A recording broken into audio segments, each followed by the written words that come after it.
I'm fired up, man. I feel like we're in an 80s action-packed superhero show. Holy cow.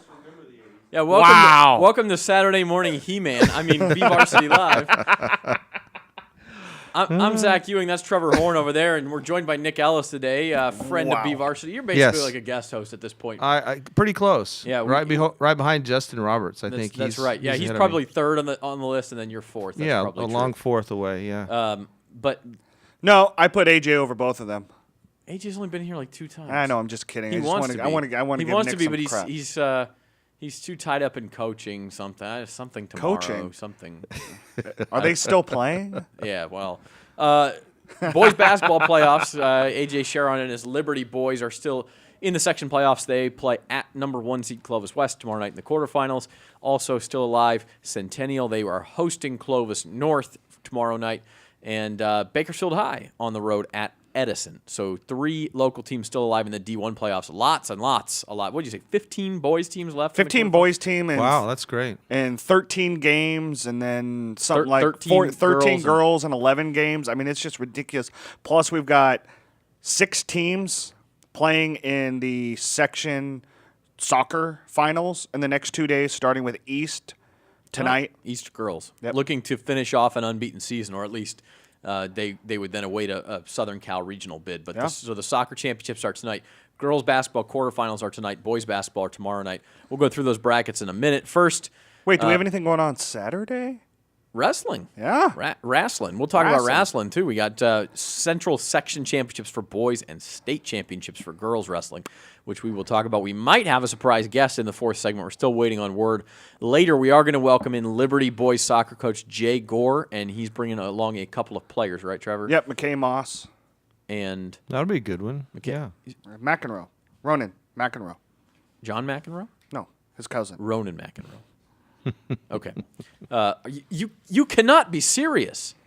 See, the problem is our audience is so young they don't even remember John McEnroe saying that. Oh, I loved watching him. I mean, if McEnroe, when I was a little kid, if McEnroe was in the Wimbledon and I was just laying around on 4th of July weekend, bam. Yeah, Wimbledon, whatever. I know there's no T in it.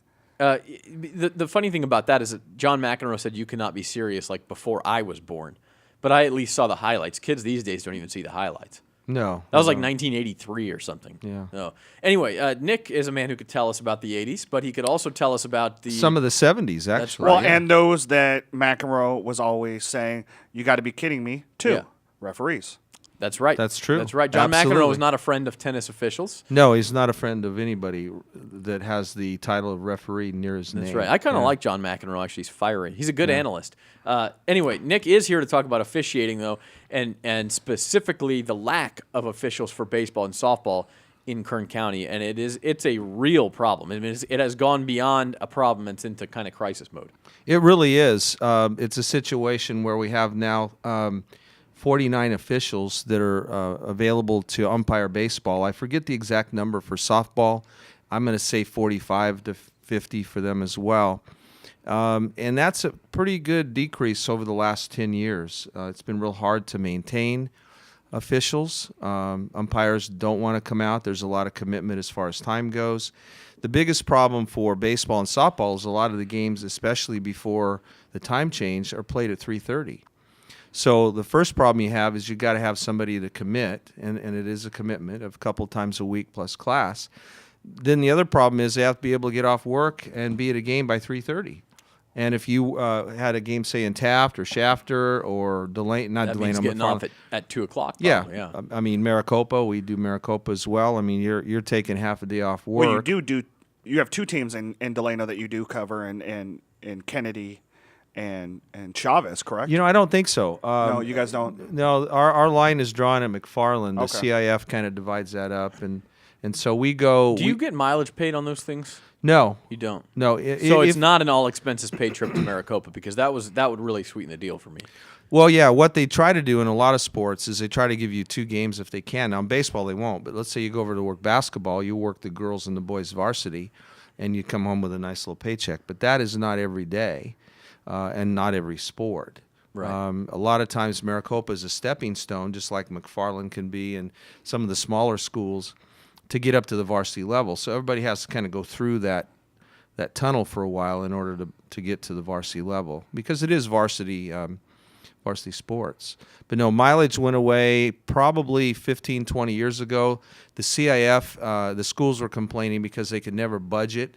The miles changed so much, depending on where the people came from. And so in negotiations for our fees, they gave us a pretty good bump about 10 or 15 years ago, and then did away with the mileage. So you get the same amount if you drive to Tehachapi as if you drive across the street to BHS. Right, Yeah. right. So the numbers, you said 49 baseball and softball officials right now? 49 baseball. That's I baseball. actually don't know the exact number for softball. I didn't get a call back on that, but I'm told it's somewhere around 45-ish, right in that neighborhood. And you said a healthy number would be around 70. If we could get to 70, things would be very good. So we're talking like we're not even to 70% of the total. No, right now. it's bad, and one of the reasons that I wanted to come out here and talk to you guys is to find out, or to discuss actually, why people don't want to umpire, why the ones that do start umpiring do not stay. You guys as reporters, and you guys do a wonderful job, but I guarantee you. Thank you. Yeah. I guarantee you. Trevor likes to have his ego stroked. He does. He really is good at that. We love you, Trevor. That's a Sacramento trait, I think. I'm sorry, Nick. Go ahead. That's fine. But just as you guys as reporters, you've improved over the years you've done it. But somewhere you had to start. And when you started for a paper as professionally, not just in college or high school, and then you've kind of moved on and gotten better. It's the same thing if you're an official. You have to start somewhere. And one of the problems is that when umpires, it's actually for any sport, when they actually go out, most fans and coaches expect them to know everything about it. And it's not that kind of a job. You know, a lot of the stuff that you learn as an umpire or an official, you have to learn through doing it. I talk a lot when I do other training classes for other associations and other groups that there's what's called the spirit of the rule, okay? The rule book is a guide, and this is in any sport. The rule book is a guide. It's not literal. As an example, in baseball, if you go from one level to the high school to college to pro, the strike zone is basically the same in writing, but it's not utilized the same as far as what's called on the diamond. So it doesn't do any good to just read the rule book. You have to learn how to apply the rule book for the level of play. As an example, if you were doing freshman high school ball, your zone's going to be big, or you're going to be there all day, and nobody has any fun walking. I always say that you can learn how to walk to base at home. Just hold the bat in the mirror and go out, leave the bathroom and go out to the living room. That's what it's like to walk. We want people to swing the bat.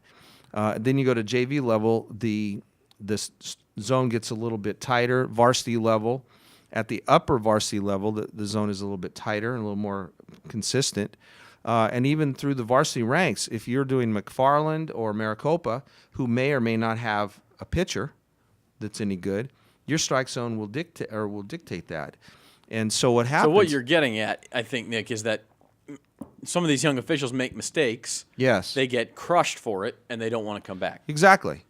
It's exactly what happens, and it's happening more the last, say, 10 years than it ever did, and it's for, in my opinion, a number of reasons. Let me clarify one thing, by the way. I am no longer a member of the Kern County Officials Association. I'm saying this just so I don't tick anybody off with the association.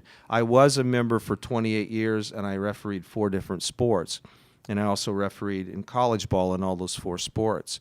I'm here as someone who loves the KCOA, who wants to see it continue on. You've also never ticked anybody off in your life. Oh, no, not since I left home this morning, At least. Really? You're giving yourself that big of a window? That big of a window? Well, I've pretty much been by myself all morning. I was figuring okay. from the time you walked in the building till now. Well, I did good, actually. Yeah. Lewis did roll his eyes when I walked in to talk. Oh, there to you him. go. You're done. Yeah, that's how it works.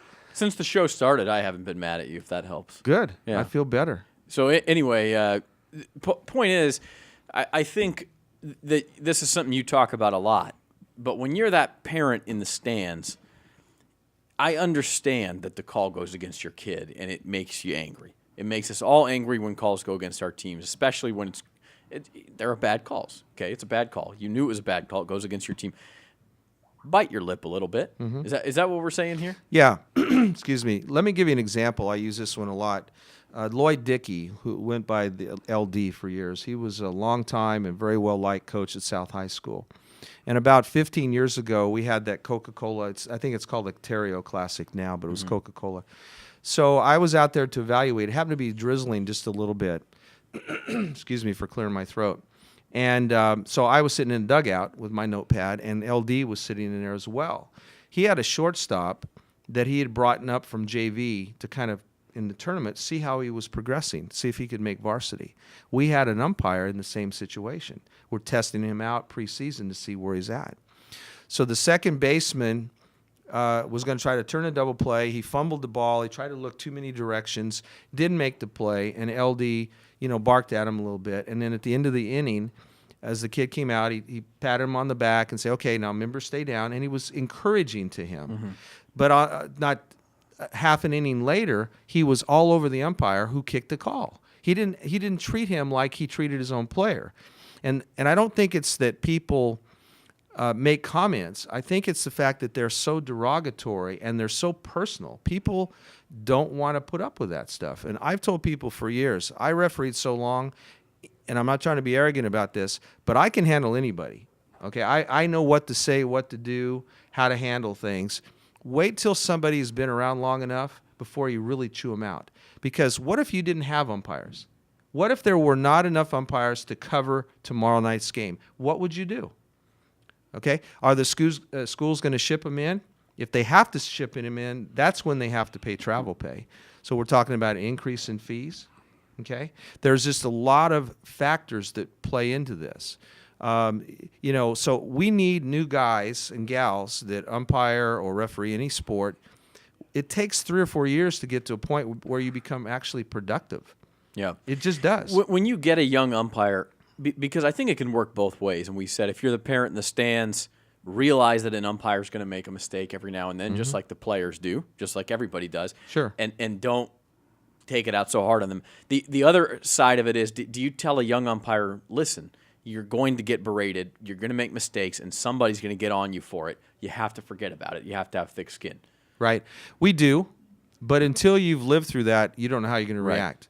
That's the problem. Just like when I first came to work for you guys as a contract photographer, you talked about a deadline, and I said, I can make deadline. But actually doing it under deadline pressure was a lot harder than hearing it.